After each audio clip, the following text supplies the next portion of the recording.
প্রশ্ন ফাঁসের কত টাকা কামিয়েছেন? প্রশ্ন ফাঁসে যেই টাকা কামাইছি সব খরচ করছি আল্লাহ রাস্তায়। প্রশ্নপত্র ফাঁসে সেই আলোচিত গাড়ি চালক আবেদনের ব্যাংক হিসাবে 41 কোটি টাকার লেনদেন। পেয়েছে প্রশ্নপত্র ফাঁসে জড়িত অভিযোগে গ্রেপ্তার আলোচিত সেই গাড়ি চালক সৈয়দ আবেদ আলীর 12টি ব্যাংক হিসাবে 41 কোটি টাকার সন্দেহজনক লেনদেনের তথ্য পেয়েছে দুর্নীতি দমন কমিশন।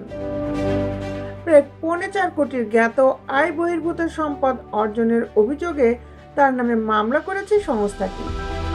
মামলা হয়েছে তার স্ত্রী ও ছেলের নামেও।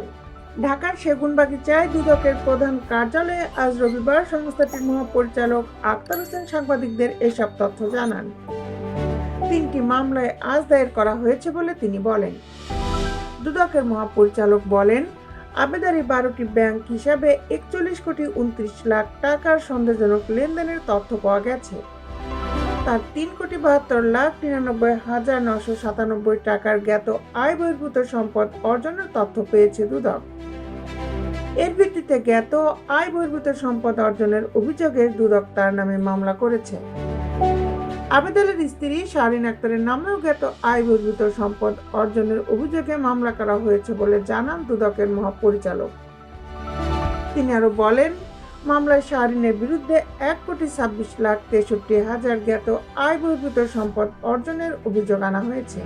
এছাড়া তার ছেলে সৈয়দ সোহানুর রহমানের বিরুদ্ধে করা মামলায় 3,30,00,000 টাকার জ্ঞাত আয়ের উৎস বহির্ভূত সম্পদ অর্জন করার অভিযোগ আনা হয়েছে।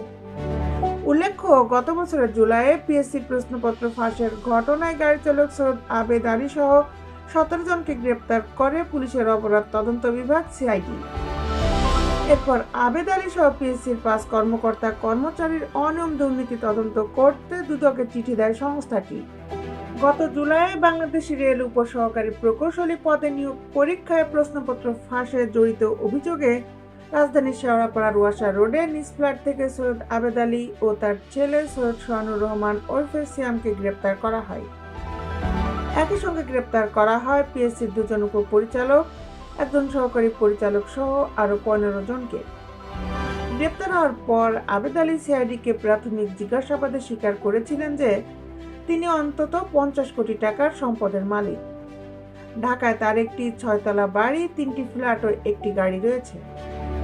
গ্রামের বাড়ি মাদারীপুরে তার ডুপ্লেক্স ভবন রয়েছে। দেশ বিদেশের আপডেট নিউজ পেতে আমাদের সাথেই থাকুন। Justice television, Dhaka.